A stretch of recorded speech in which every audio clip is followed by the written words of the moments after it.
Welcome back to the New Wave Nerds. This week we're continuing our Alien franchise review by taking a look at the most recent movie, Alien Romulus. Comment down below what you thought of Alien Romulus. I'm your host, Brennan Sem. And I'm Shayde. Go like and subscribe for more nerd content and commentary, and let's roll that intro.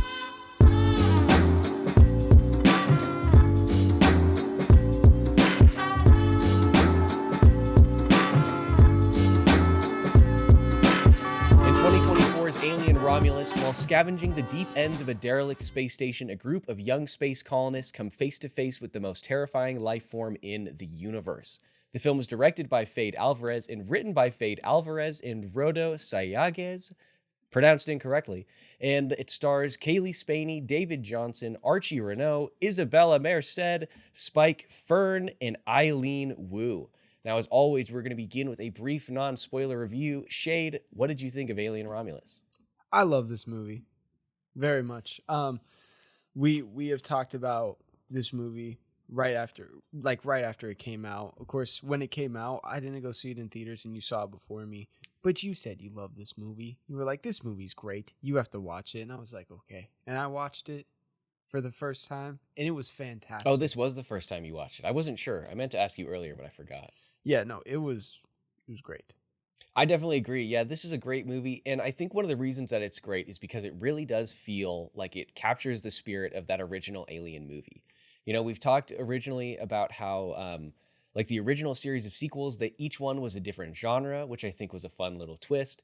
And then when we get to Prometheus and Covenant, both of us were like, okay, these are fine films, but we really missed the horror aspect. And this movie really, really brought that back in a big way. I think it did really, really good.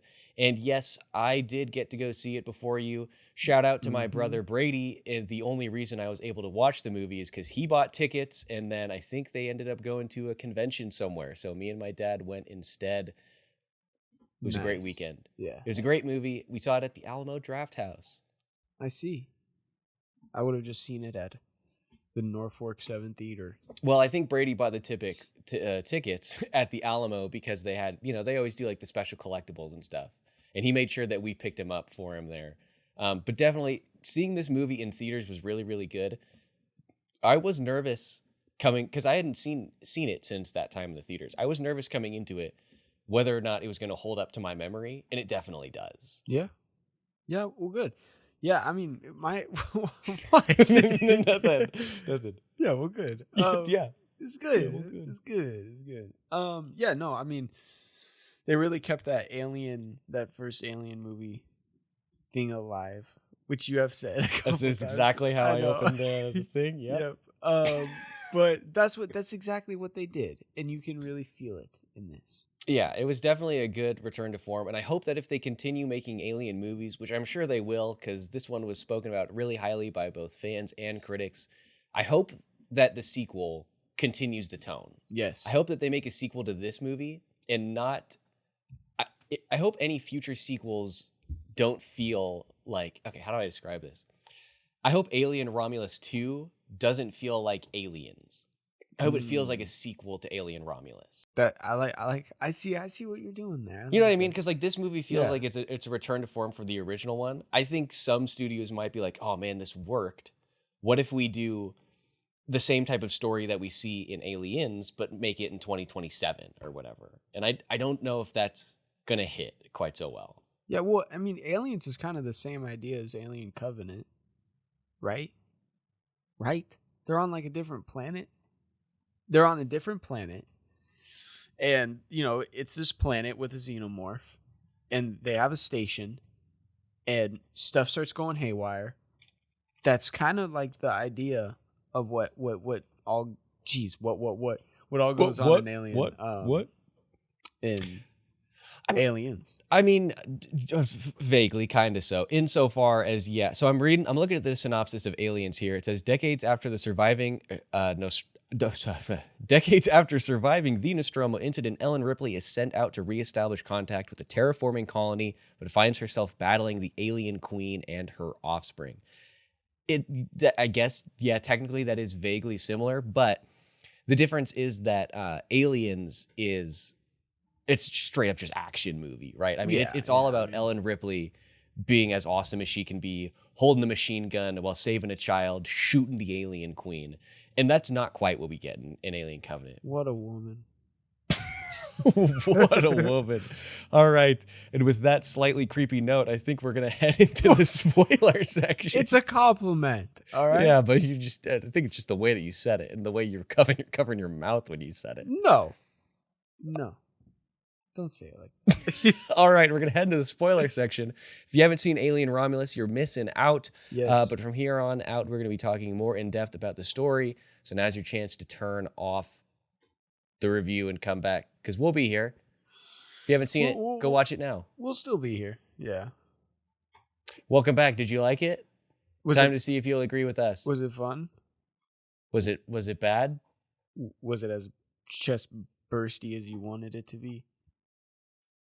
All right. As chest burst. All right. Okay. Anyways. Yes. So let's talk about this. I think it was an interesting choice to start out the story of this movie not already on the ship. We started out in a space colony. We set up the fact that, life here is terrible. Yeah. They're trying to get out. The company, Weyland-Yutani, doesn't want them to get out, and so they have to sneak aboard this space station. I think that is a really interesting story device, and I'm glad that we didn't just see basically a repeat of every other Alien movie. It starts out very differently. Most Alien movies, they start out with somebody coming out of stasis, and then they meet the alien. But this, we actually see what life is like in the universe, and I thought that was really interesting. The technology in the Alien universe confuses me. Last time we talked about the 3 flashlights, all connected in one. This time, when the main girl Rain and Andy, the robot, synthetic robot. Sorry. Yeah, use the proper term. That clanker. You're gonna get us canceled. I said it. No. When they go up to, I don't know exactly what they were doing. They went up to that desk lady. Rain. So, as far as I understand it, because they don't necessarily super explain it, but the implication is that the people here on this planet are here under contract. That's and right. So they have to get out of the contract, they have to fill a specific quota of work hours. Rain had, I think it was 12,000 hours worked. And so she was like, contract's done. Let me get out of here. I want to go to Ivaga. And then the lady working for the company did a little boop on her computer and it was like, actually, the quota's been raised. Sorry. You got to work for 6 more years. That's my problem here. The computer. They have synthetics. Did you see that computer? Yeah. Yeah. It's the same as all the computers. It's a box computer. I mean, you know what I'm saying here? Well, yeah, but also you got to understand, this is not it's not like I don't know for a fact. I mean, and maybe this is explored in the Alien Earth show, but this is not the main world of this planet. This is a sort of back road colony that's just for mining. They don't get any sunlight during the day. This is not the center of civilization. It's the same thing as sure, I have these really thin portable monitors or whatever, but somebody in Appalachia or whatever is probably not going to have as fancy monitors as me. Oh, you know what I mean? And we're on the same planet. We're not, I don't know exactly. They're we're not 50 light years away. Everyone in Appalachia has a better computer than us. They probably do. Yeah. they probably do. Let's be honest. We're cutting it close here. Yeah. Okay. But you know what I mean? To be able to move all that technology that I would imagine it would be difficult. Okay. Yeah. Yeah, well, it was just some. I was like, well, that's stupid. But also, that's just the aesthetic of Alien. I mean, the original one was made in 1979. Yeah. You want to sort of show a slight increase in the level of technology, but I think if they had a really fancy data pad or whatever, you see in The Expanse or in Star Wars, then it wouldn't really feel like Alien so much. That's true. That is true. Okay.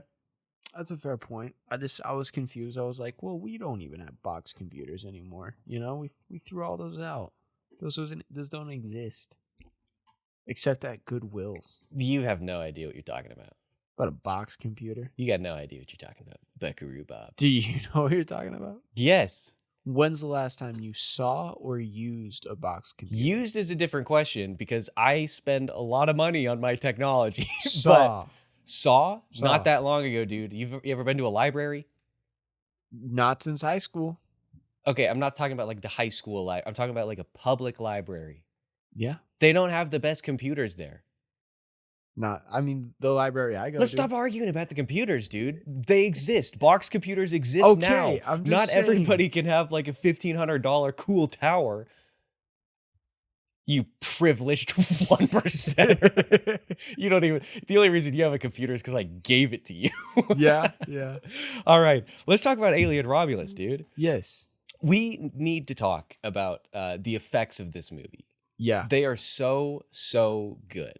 And the reason for that is partially something that we have talked about ad nauseum in basically almost every movie review we've ever done, but especially horror movies. So much of this is practical. Yeah. It's practical and enhanced by CGI. It's great. It looks amazing. It really holds up.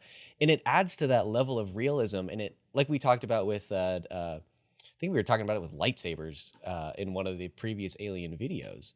Yeah. It gives the actors something to work off of. Yeah, with the light bouncing off the saber. Yeah, well, at the red carpet for this movie, they had like one of the little face huggers just crawling around the carpet, and it looked good. Yeah, well, they did a lot of marketing before this movie came out to show, and they released a lot of behind the scenes stuff. They showed the behind the scenes footage of them working with the full size xenomorph. Yeah, and it looks good, and it's the type of thing where it would be easy to be able to use practical effects and not make them look good in the movie. Mm-hmm. But when you're in the movie, you're so engrossed in everything. It's dark, like we talk about. Like you don't. I think if it were fully light outside, you probably would be able to see, okay, this isn't moving very smooth. But because they use the lighting effectively, and because they plan the shots out, and because, again, they enhance it with CGI, they don't rely on the CGI, you don't notice, and it just looks incredible. Yeah, no, it really does. Especially like with the I had my mouth is really dry. Especially with we're in the spoiler section right now, right? Okay. Yes. Just double checking. I couldn't remember. With the big bad at the end, the dude, the big gigantic dude. Offspring. Robert Bobrachiki. That sounds like a really cool band.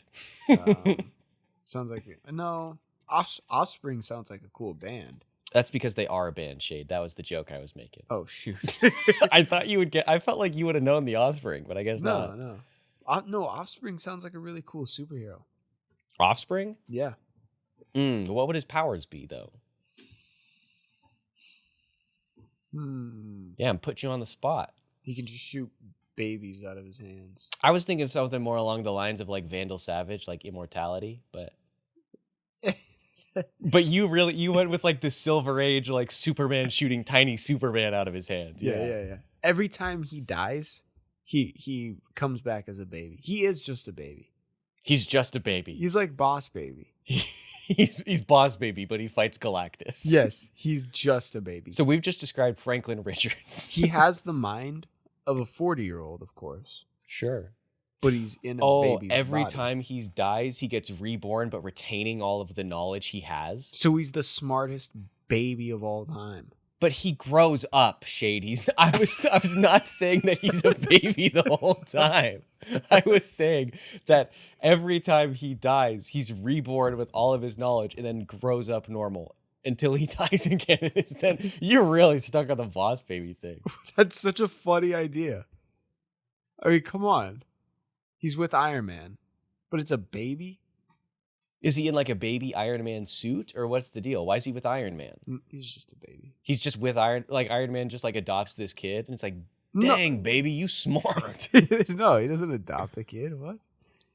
Why is he with Iron Man, dude? You haven't given me any reason. We talked about this. He's a 30-year-old, 40-year-old man. Why is he with Iron Man?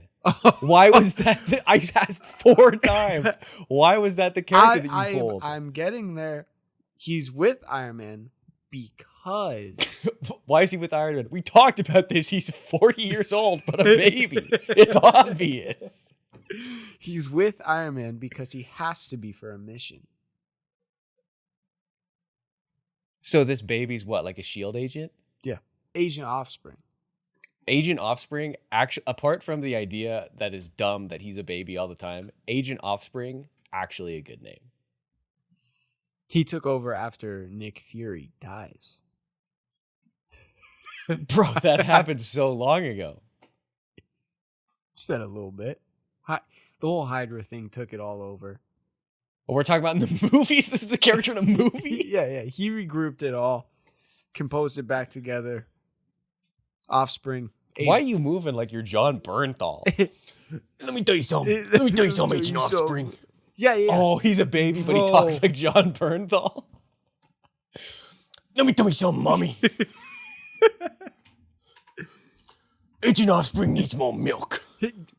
The first mission is okay. So all the formula in the world has been like completely, it's just gone missing, and they have to find it because. Oh my god! I just realized we're talking about Stewie Griffin. Oh yeah, we are. I just realized. Although that would be a really good Family Guy episode. That would be. But they would call it Agent Stewie or something like Agent Stewie, yeah. Griffin. Stewie Griffin. So we have to include this character. Can we talk about Alien Romulus of all things? So we spent so long here. In Alien Romulus. So when the baby gets born. He's a 40-year-old man in a baby's body. Very quickly he grows up. I mean, the gestation on that guy is like 3 minutes. Yeah. But yeah, Offspring in the movie. Really cool. Very cool design. Practical, of course. I saw the background or the. We all saw his back. Got holes in it. The behind the scenes. Yeah.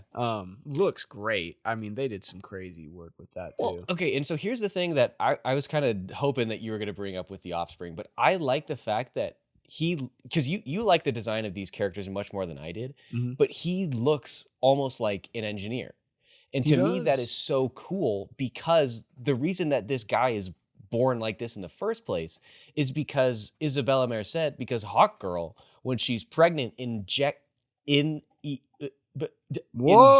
herself. You smell toast? Or I don't know if that's a joke we can allow in the video. Yeah, no. I'm keeping it in, but if the channel gets shut down, it's your fault.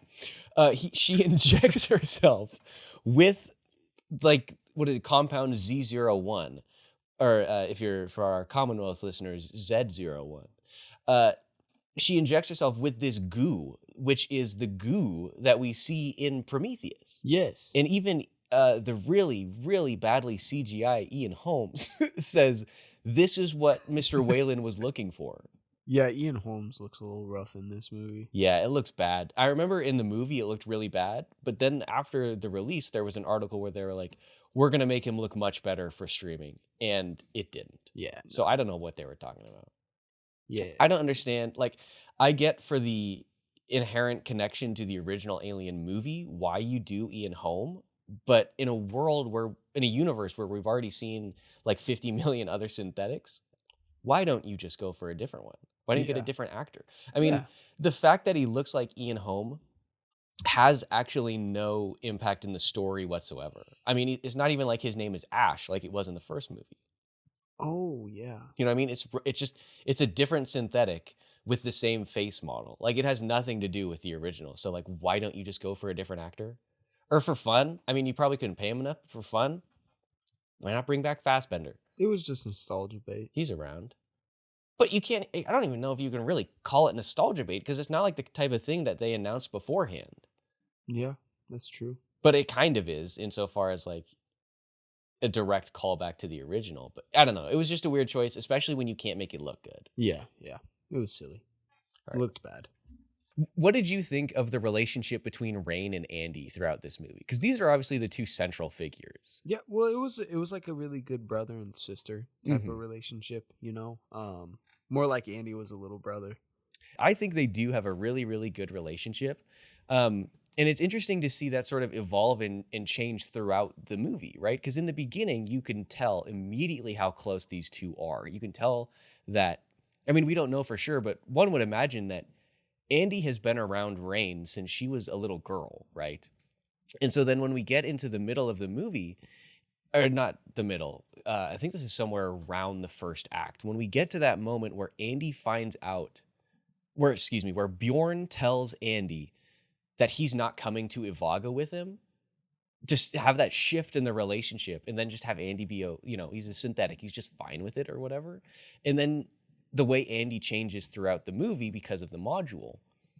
And then to come together at the end was so satisfying. It was a really well-written relationship and interplay between these two characters, I thought. Yeah. Yeah, well, which is a good setup for a second one, too, for the ending with him. Yeah, but we are not going to talk about a potential sequel now because we're going to save that for our Patreon extra. So if you want to hear us talk about what we want to see in Alien Romulus 2, then you're going to have to head on over to patreon.com/newwavenerds. Yes, please give us money. I wasn't going to go that. I was just going to go smoothly back into the conversation. Listeners, please. That's an inside joke that nobody's going to get except a very few specific people in our family. And I'm not going to bother explaining it. Yeah, it's too, yeah. But back to Andy and Rain. Yeah. I thought that their chemistry throughout this was really, really good. And I was glad that it worked out because I think if the script weren't written quite as well, or if either of the actors weren't performing as well as they were, then this relationship would have been so forced. Yeah, no, okay, I can see that. Yes, she did really well at that. You know what I'm saying? Yes. Yeah, I figured the relationship was really good. Mm-hmm. It was a really good play off of each other. I loved Andy. I thought Andy was really cool. Andy was great. He's a homie. Yeah. David Jonsson. Yeah, I don't know. I guess. Yeah. Jonsson. Sure. David Jonsson. He played a. Apologies if we're saying that wrong. I don't know. You did good in the movie. You're a great synthetic. He was a great synthetic. You're great, you robot. Oil. Fake person, whatever they call him. I think it's a clanker. All right. Yes, he was great. They were great. I do think a lot of the cast in this movie is pretty good. Even insofar as like Bjorn, he does a really good job about being the most unlikable person almost in the history of the Alien universe. Yeah, you hate him right away. And it's because Spike plays him pretty well. Yeah. Spike is probably what that character should have been named. That's a good name for that guy. How do you name your kid Spike? Spike. Come here, Spike. That's a dog name. Yeah. That's only a dog. That only should be a dog name. What about a hedgehog? Spike's good for a hedgehog. Sonic. It's the only way to go. Spike, I think. Well, I mean, Sonic is fast, so it makes sense. But if we're just talking hedgehogs, period, Spike is a much better name than Sonic. Spike, pointy, point. That's too many syllables. Hedgehogs are gonna get confused, man. Just point. Point. Come here, point. Hey, point. Point.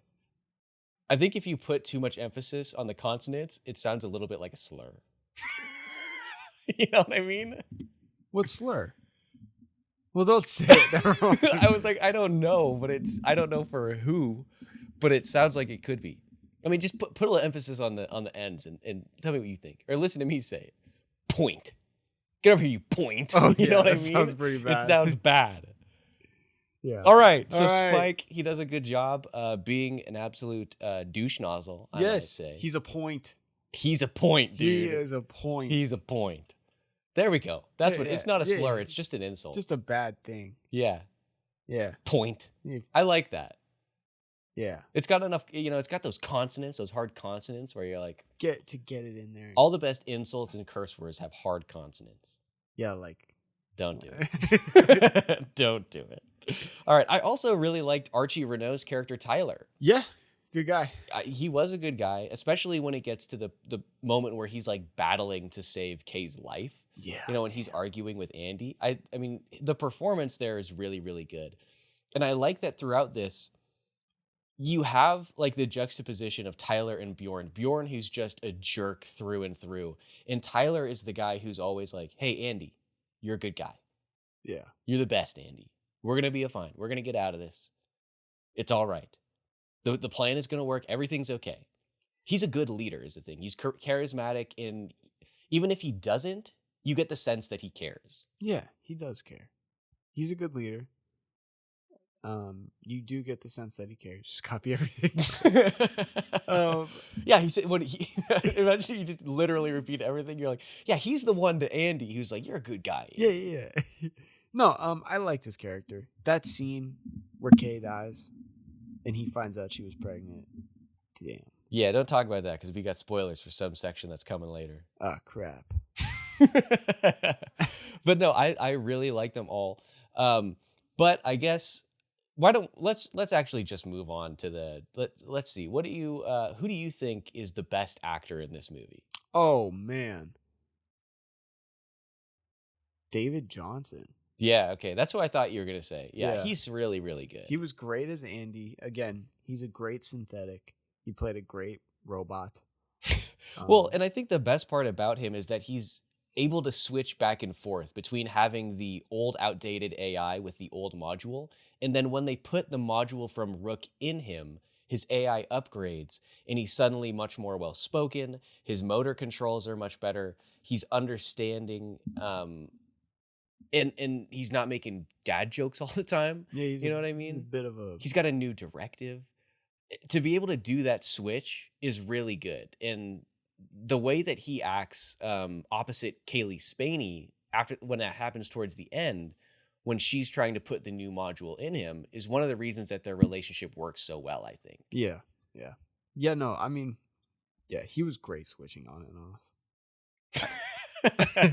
I didn't like him. I didn't like it when he had that other chip in him, though. Yeah. Yeah, he was mean. Well, he had a new directive. He didn't, because the original directive is do what's best for Rain.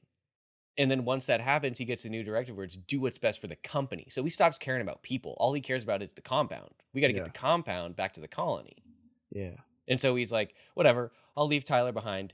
Can't open the door. Kay's back there. Whatever, man. Let's get back to the hangar. We got to get out of here. Yeah. But he still cared about Rain. Yes. Well, and then I don't know. He didn't really care. He kind of cared about Rain, but not really. I care about Thunder. But then when we get to the end, to me, it's really satisfying when they are, this is just before the offspring shows up, right? And Cailee, Rain is about, you thinking about Agent Offspring again? Yeah. Where Rain is about to go into stasis. They just put Kay into stasis, and Andy is going to be like, he's plugged in, he's piloting the ship. And she says to him, it's time for a new directive. Stop laughing about Agent Offspring. Sorry. It wasn't that funny of a joke. It is to me. It went on for way too long. Just thinking about that baby. She says it's time for a new directive, Andy. Do what's best for us.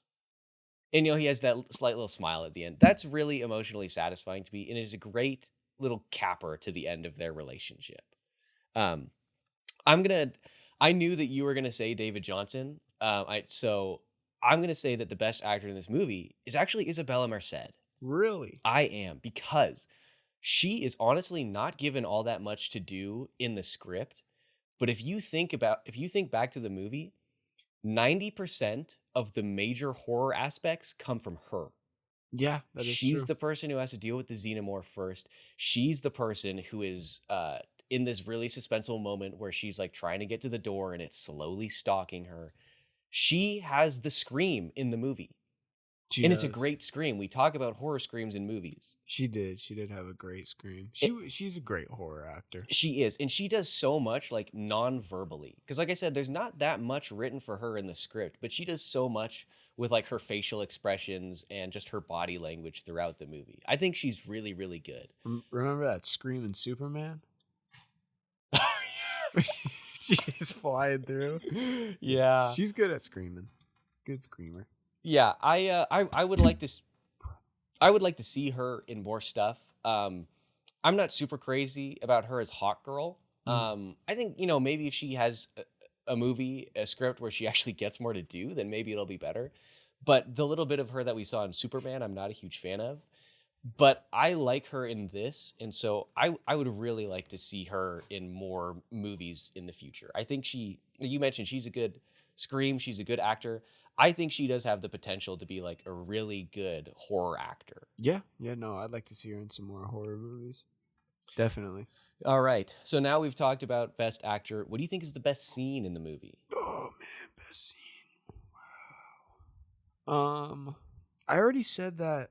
I thought Kay's like death scene was pretty dang good, but at the same time, Well, she dies after she gives birth. she doesn't die, but like Or she gets sucked away. Sucked away, stabbed, and they have to talk between the door. Mm-hmm. I thought that was a great scene, but I really like that scene where they're in that that xenomorph or that face hugger, like.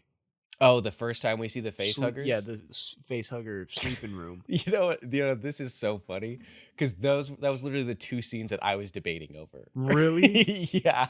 I was Weird, like, no dude. way is he going to say that. Yeah, no, I thought that scene was so good. Yeah, it really, really was. I mean, and they went. I mean, the amount of practical effects that they use in that scene is crazy, and it looks great. Yeah, the amount of time that it took to set that up is really good. And to finally see the face huggers, you're like, this is an alien movie. We know something's going to happen. Where are we first going to see it? And there it is. And then we see the face huggers. We get to see the chest. This is like the greatest hits of Aliens. We got space. We got face huggers, chest bursters. We got a xenomorph. We got a weird thing that comes out of a person that isn't a chest burster. That's classic Alien. Yeah, it really is. So you're going to go with that one. I am going to go with Kay's death scene. I think the suspense build up there is so good. And that gives us, it gives us Tyler's best moment. Archie Renaux's best acting moment is right there.